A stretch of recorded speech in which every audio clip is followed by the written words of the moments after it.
Love it or hate it, chick lit, books for sex, shopping and sisterhood.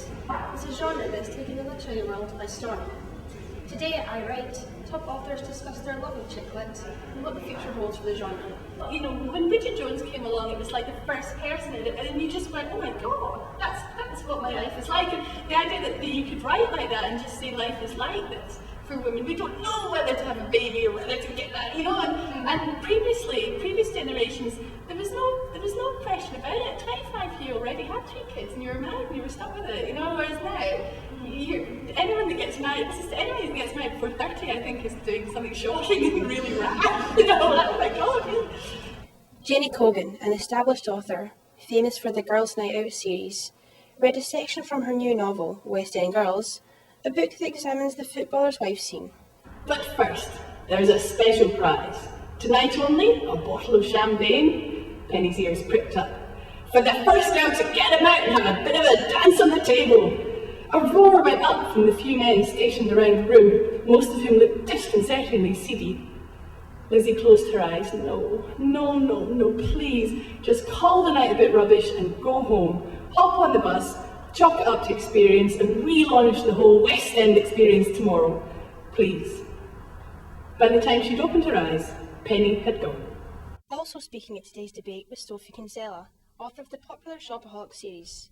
In between describing her main character and telling us about her most shameful purchase, Sophie read from her new novel, Shopaholic and Baby. It's difficult, because I feel that Becky is her own person. I feel like she exists, but there are definitely bits of me in Becky. She used to be a financial journalist, and I was a financial journalist, and she loves shopping, and I love shopping. And she thinks with this kind of weird warped logic, and so do I. Especially when I'm writing Becky, I'll come downstairs and say things, and my husband just looks at me and says, oh my god, you are morphing into Becky Bluewood, you know, as the days go on. But she's far more extreme than me, and that's what I love about her. I can make her do all the things which I would never actually quite dare to do. And there are bits of my sister in her, and bits of friends, but as I say, I think now I feel like she really exists. What are you doing? The sonographer's voice makes me jump. She's standing at the door with Luke, looking appalled. That's hospital equipment. You shouldn't be touching it. I'm sorry, I say, wiping my eyes, but I just had to have another look. Luke, I'm talking to our baby. It's just amazing. Let me see.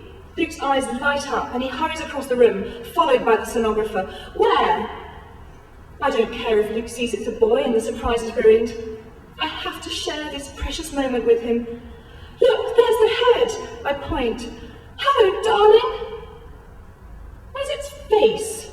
Luke sounds a bit perturbed. Dunno, round the other side. I give a little wave. It's Mummy and Daddy here, and we love you very, very. Mrs. Brandon, the sonographer cuts me off. You're talking to your bladder. There are expensive things you buy, and then there are things that you buy which you really didn't need. And I think you can buy something really expensive, but if you wear it a lot or use it a lot, that was okay. There's one pair of shoes which I bought and I have never ever worn and will never ever wear. And I don't know what I was thinking when I bought them, but they are silver platforms, which are these thongs which go up the side of your legs. And it gets worse because the heel has a hole in it that you can look through. And they look like hookers' shoes, and I don't know what I was thinking, and they cost over £100. They were reduced. I had a brainstorm, I bought them, they've sat in my cupboard, I've never worn them, and they are my shameful purchase.